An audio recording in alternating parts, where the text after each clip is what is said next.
Hey y'all, it is Hope here at Crafty Hope and welcome. I've got another junk journal spread for y'all. This one, just kind of a play thing. I was feeling kind of stressed and felt like I really just needed to have some busy hands and jump in a journal and kind of, I don't know, work with some things. So I grabbed this journal. I don't even know why. I think it was handy it was around. It's just another little junk journal I made. The pages in it on the left is part of a trifold pamphlet, I think vintage. And the one on the page on the right you can see looks like the contents page from some book. And I am using an Uhu glue stick to just glue down some papers. These are actually just papers that were sitting at the top of my scrap box of papers. So they didn't have any specific I didn't sort anything. So these have all different kinds of colors and whatnot. And that's going to kind of lend itself a little bit into what I end up doing. I end up doing a little bit more colorful of a page than I usually do. And I have to tell you, that at first I really was kind of like, I don't know why I turned the camera on for this one. I'm not sure I like it. But the more that I've looked at it, the more I'm glad I did turn the camera on, because I kind of like some of the techniques I did, and when you see the close-ups at the end, you'll see some of the little details that are in it that are really yummy. I love the blendiness I got to it. So I'm going to use quite a few materials. This is indeed a mixed media one.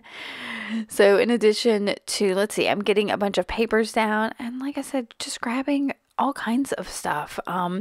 There's some scrapbook paper and book pages. There's what is that? That's some wrapping paper that I saved.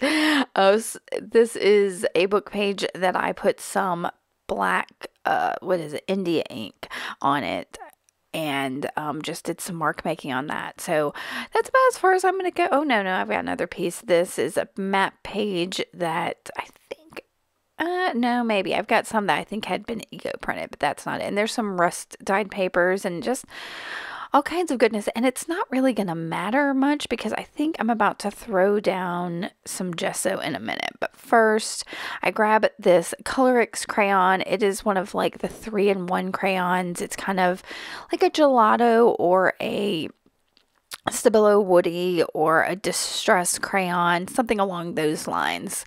This is kind of creamy, like a distress crayon or a gelato more. So, but it can be activated with water, and I decided to activate it with some gesso to make it more permanent, so that when the gesso dries, it won't move. So you can see I've just got a bristly brush, and I'm going over these little circles that I doodled with it. Now, of course, adding the white gesso to it will make the color a little more pastel, not as vibrant. And that's fine. It ends up really showing up beautifully in the end. And since I had the gesso out and I had plenty in that little palette, I'm going to go ahead and just apply it on different areas on the page. I wasn't thinking at all. This is a completely intuitive page. I went over some of the areas that had a bit more color on them to try to kind of push it back, and I'm integrating some of the pages all together here as well. So anything that was sticking out too much, I just kind of scrubbed it with the brush. I had to change my battery and get some water there, and now I'm back. And I'm putting gesso directly onto the page. I wet it with some water, and then I'm using my brayer. Wow, that was far too many syllables. Brayer to move it around a little bit. I did use my finger to kind of get in that crease in the center. And yeah, I like the brayer because it gives, I think I've said this many times, it feels much more organic than if I tried to use a paintbrush or something like that. And it gives a bit of a texture. So, and I don't know why I was so adamant with the water. It just felt right. So I went for it. And I'm moving. I put my brayer down next to some of my silver wire. And yeah, I'm going to be getting gesso off of there for a while. This is Americana Craft Paint in Coral Blush. I really love this color. So I put a little bit down with my paintbrush and I'm using my finger to kind of blend it out. I'll also dip it into my water and water it down. And I really, really love this bit of color there. So I decided to put it over on the other side of the page because there was a little piece of scrapbook paper that had like a pinky red in it. And I think that's why I went for this color, is it went with that. And I'm trying to get the same effect over on this left side that I got on the right, and it is just not as pretty. Oh, and now the page on the other side there, I love, love, love, but I'm trying my darndest to keep that coral blush off of it because it is not a coral blush page. So I'm going to end up moving that piece of deli paper so that, hopefully I can keep more of that off. Now, I really wish I had blended that over on the left a little bit more, but it's okay. So I'm going to go ahead and try this. And you can see I've already pulled out that Stabilo All Pencil in blue. I used it here recently. And I'm using several things I used recently again. I guess I'm just feeling it. New products are always fun to play with. So I dipped that Stabilo into my water. And I'm just trying this really simple botanical, y'all. I was going to draw more little leaves or buds on it. But I was like, you know what? No, that's fine. And then I grabbed a wet paintbrush and I'm using it to flick more of that Stabilo all color right onto my page. For some reason I was juggling my phone there and I don't know why. But yeah, I'm just flicking that Stabilo on there just to get some splatters, and now I will dry the whole thing. Once it is dry, I'm once again pulling out that Distress Oxide pad in Blueprint Sketch, along with a hand-carved stamp. You can see this is just hand-carved on an eraser. Super simple to do. And putting some stamped lines. I guess they are lines. But this is just to add a bit more texture to the page itself. And what I really like to do when it comes to using these distress products, because they are water soluble, is to take a wet paint brush and blur the edges. Now this is the blurry effect that I talked about. I'll get a little bit more in here, but so far I've already blurred that crayon I put down, I've blurred that acrylic paint I've put down, and now I'm blurring out this Distress Oxide. I've got one more thing I'm going to blur here just a little bit. I really enjoyed playing with this, and I'm still surprised how many different colors I used on here. So I tend to, when I work in a bunch of colors, I almost always stay in the like red, the primary color range. So like the pink, the blushy color is my red, and then there's that yellow, and then all these blues. I don't know why I tend to stick with like 3 primaries. I won't often add a bunch of green or anything, or purple or anything like that. It's really bizarre. So I used my chunky pencil there just to scribble, to add, I don't know, it just felt like it needed it. And once that was done, I'm going to dry this real quick and then come in with, I knew I wanted a pale blue on here, like a turquoisey pale blue. I don't know why. It just felt right. So I grabbed this watercolor palette and I'm going to make that color. And fortunately, it is a little bit off the screen, but I've got a light blue and then a white and just a touch of yellow that I'm mixing together to make the color that I want. I went through some other water soluble crayons and things like that trying to find the color I wanted, and none of it was quite right. So I mixed it up myself. And I started by putting it inside my botanical. I don't know why. And then just lightly around the blurred edges of those stamped images. So again, this was something I just felt compelled to do. I had no reason, but again, it is one of my favorite things on this in the end. And I'm going to add that blue color, and just, there was a little bit still on the palette, so I was like, just smear it somewhere else. So that's what I did. I will dry this almost completely.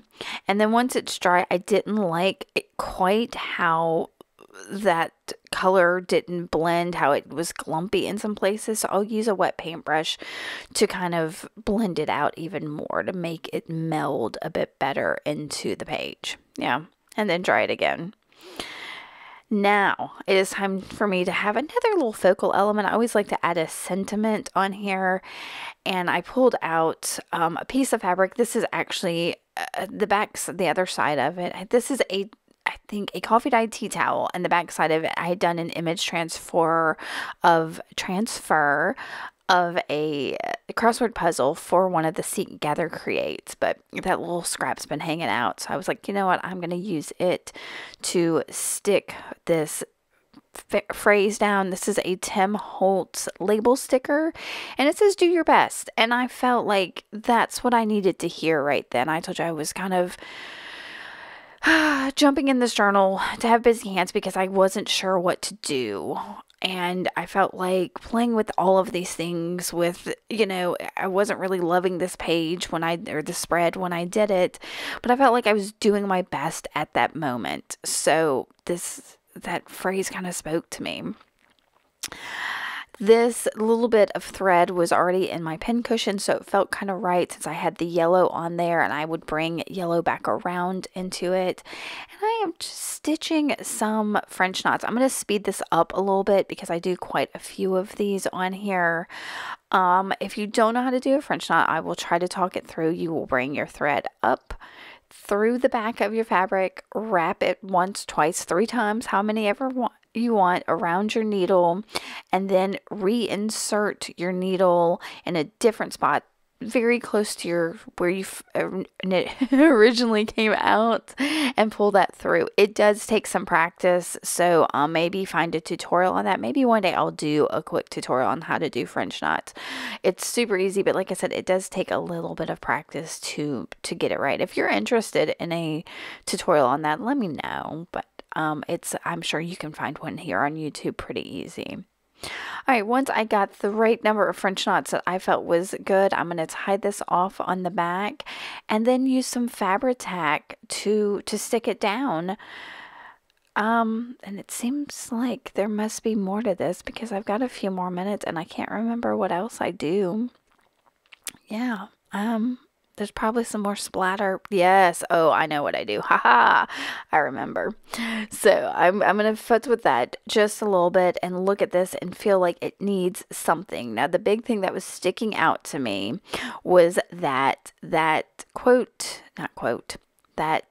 label sticker is super dark black, and I felt like I needed something dark black also on my page. So I've got this black India ink, and I'm going to take a little paintbrush and do some mark making, and I'm doing basically like tally marks, but not really, because I'm doing more than 5 marks. I'll do 3 in some places and 6 in another and 8 here. So basically I'm drawing some little dashes and then the line through it.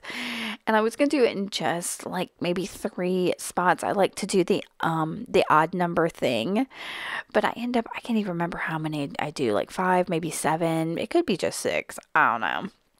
I did quite a few spots trying to get that black to come through. What that was important to me was to have the black in a few other places. So if something sticks out like a sore thumb to you, I encourage you to figure out what it is about it that's sticking out and how you can make it meld a little bit better and be more cohesive in there. So that black, while I want it to be the focal and I want it to draw your eye, I don't want it to feel out of place, if that makes sense. So that's how, kind of figure out what it is that makes it feel out of place. And I knew pretty quickly that it was so black and I needed some more black on that page. So now I'm going to stick that down with Fabri-Tac, and that will likely be it for this page. I'm going to give you some looks at it. If you like this, make sure you hit that thumbs up button. Make sure to subscribe, and I really appreciate that you came and spent these few minutes with me. Thanks for watching, y'all. Bye.